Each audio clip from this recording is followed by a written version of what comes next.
രാവിലെ നേരത്തെ ഉണർന്നെങ്കിലും അവധി ദിവസത്തിന്റെ മടിയിലേക്ക് അങ്ങനെ മൂടി പുതച്ചു കിടന്ന് മനോരാജ്യം കണ്ട് മയങ്ങുമ്പോഴാണ് ടേബിളിന്റെ മുകളിൽ നിന്നും ഫോൺ എന്നെ വിളിച്ചെഴുന്നേൽപ്പിക്കുന്നത്. അബിയാണ്, അങ്ങ് തിരുവനന്തപുരത്തു നിന്ന്. അവൻ അവിടെ നിന്ന് 1 മണിക്കൂർ മുമ്പേ പുറപ്പെട്ടു വന്നു. അമ്മയെ അറിയിക്കാതെയുള്ള സർപ്രൈസ് വരവാണ്. വൈകുന്നേരം മാവേലിക്കര റെയിൽവേ സ്റ്റേഷനിൽ ചെന്ന് ഞാൻ കൂട്ടിക്കൊണ്ടുവരണത്രേ. ഞാൻ സമ്മതിച്ചു. അബിയുടെ വരവും സർപ്രൈസ് ഫീലിംഗ് പാർട്ടിയും ഒക്കെ കഴിഞ്ഞാണ് ഈ വരവിന്റെ സതുദ്ദേശം ഞങ്ങൾ തിരിച്ചറിഞ്ഞത്. ഇല്ലിക്കൽ കല്ല്.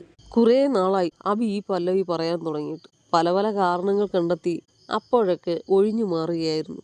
ഇനിയിപ്പോൾ പറ്റുമെന്ന് തോന്നില്ല. വഴങ്ങിക്കൊടുക്കേ തരവുള്ളൂ. അങ്ങനെ പിറ്റേന്ന് ഞായറാഴ്ച രാവിലെ തന്നെ നമ്മുടെ കേരള ടൂറിസം മേഖലയുടെ വികസന മുന്നേറ്റത്തിന് ഒരു കൈത്താങ് എന്ന മട്ടിൽ ഞങ്ങൾ യാത്രയ്ക്കൊരുങ്ങി.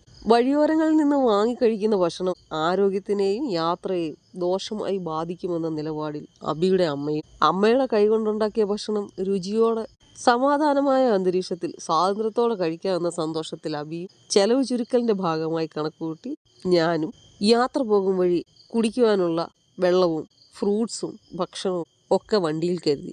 ചെങ്ങന്നൂർ തിരുവല്ല വഴി ഈരാറ്റുപേട്ടയിലെത്തണം. അവിടെ നിന്ന് ഇല്ലിക്കക്കല്ല്. ഏകദേശം ഒരു 3 മണിക്കൂർ യാത്ര വേണ്ടിവരും. ഇതായിരുന്നു ഞങ്ങളുടെ റൂട്ട് മാപ്പ്. ഈരാറ്റുപേട്ടയിൽ എത്തുന്നതിന് മുമ്പ് തന്നെ വിശപ്പടിച്ചു.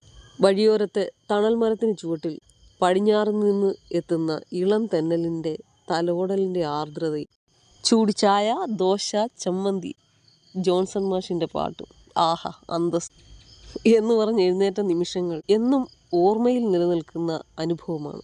ഈരാറ്റുപേട്ട കഴിഞ്ഞ് അങ്ങോട്ട് ഇടുങ്ങിയതും കുത്തനെയും ഉള്ളതുമായിട്ടുള്ള ഹെയർപിൻ വഴികളിലൂടെയുള്ള ഡ്രൈവിംഗ് അബിയുടെ ലൈഫിലെ ഫസ്റ്റ് എക്സ്പീരിയൻസ് ആണ്. എങ്കിലും എതിരെ വരുന്ന വാഹനങ്ങൾക്ക് സൈഡ് നൽകി പരിചയസമ്പന്നനായ ഒരു ഡ്രൈവറെ പോലെ അബി വണ്ടി ആസ്വദിച്ച് ഡ്രൈവ് ചെയ്തു.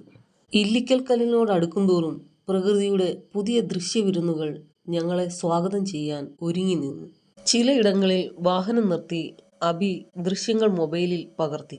DTPC ചെക്ക് പോസ്റ്റിലെത്തിയപ്പോൾ ഞങ്ങളുടെ വണ്ടി പാർക്കിംഗ് ഏരിയയിൽ നിർത്തി.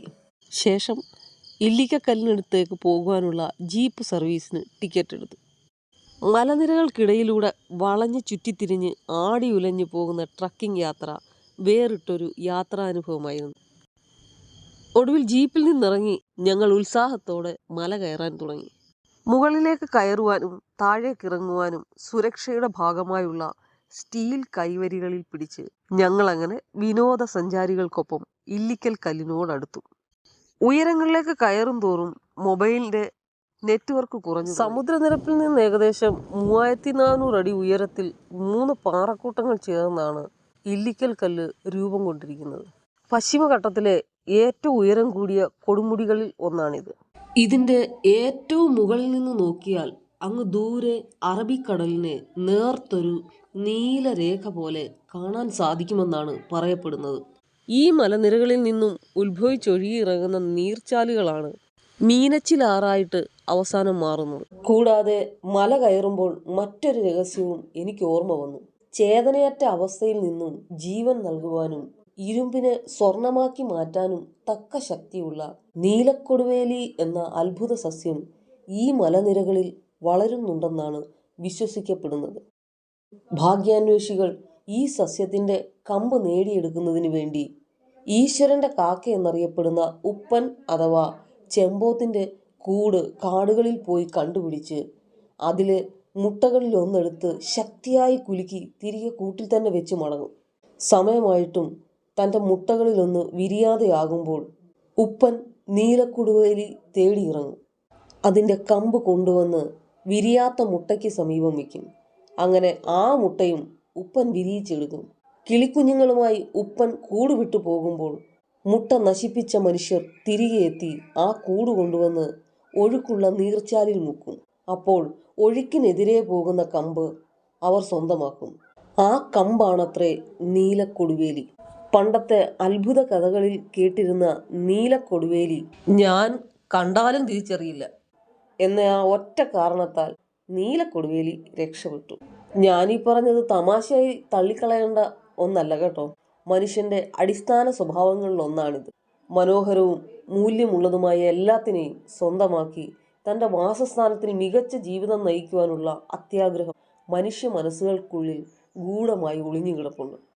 ദൈവഭയവും CC ക്യാമറയും നിലനിൽപ്പും സമൂഹത്തിൻ്റെ ഒറ്റപ്പെടുത്തലും ഒക്കെ ഭയന്നാണ് ഈ ലോകം വലിയ പ്രശ്നങ്ങളൊന്നുമില്ലാതെ നിലനിന്നു പോകുന്നത്. ഇല്ലെങ്കിൽ ഭൂമിയും നമ്മളും ഒക്കെ എന്നേ നശിച്ചു പോയേനെ. ചിന്തകളുടെ കൊടുമുടിയിൽ നിന്ന് പതിയെ താഴേക്കിറങ്ങി ഞാൻ. യാത്രയുടെ അനുഭൂതിയിലേക്ക്, ദൃശ്യഭംഗിയുടെ ആനന്ദത്തിലേക്ക് മതിമറന്നു നിന്നു. യാത്രകൾ ആത്മാവിനെ, ശരീരത്തിനെ ജീവസുറ്റതാക്കി തീർക്കുന്ന അനുഭവമാണ്. യാന്ത്രിക ജീവിതത്തിൻ്റെ തിരക്കുകളിൽ നിന്ന് ദിവ്യൌഷധം പോലെയുള്ള ഇത്തരം യാത്രകൾ നമ്മെ പുനർജനിപ്പിക്കുന്നു, ഉത്സാഹത്തിലേക്ക് എത്തിക്കുന്നു. മനസ്സുകൊണ്ട് അബിയോട് നന്ദി പറഞ്ഞു. മല ഇറങ്ങുമ്പോൾ ഇടയ്ക്ക് കൈവരിയിലിരുന്ന് സ്ലൈഡർ പോലെ തെന്നി ഇറങ്ങി ഞാൻ. സാഹസികത ഇഷ്ടപ്പെട്ടിരുന്ന എൻ്റെ ബാല്യകാലത്തിൻ്റെ ശേഷിപ്പുകൾ എന്നിൽ ഉറങ്ങിയ എന്നെ വീണ്ടെടുക്കുകയായിരുന്നപ്പോൾ. വെറുതെ ഒന്ന് തിരിഞ്ഞു നോക്കി. ഉയരം കീഴടക്കാൻ ഉള്ളിലൊരു ബാല്യം ഇനിയും ബാക്കിയുണ്ടെന്ന തിരിച്ചറിവ് നൽകിയ കൊടുമുടിക്കൊരു നന്ദി.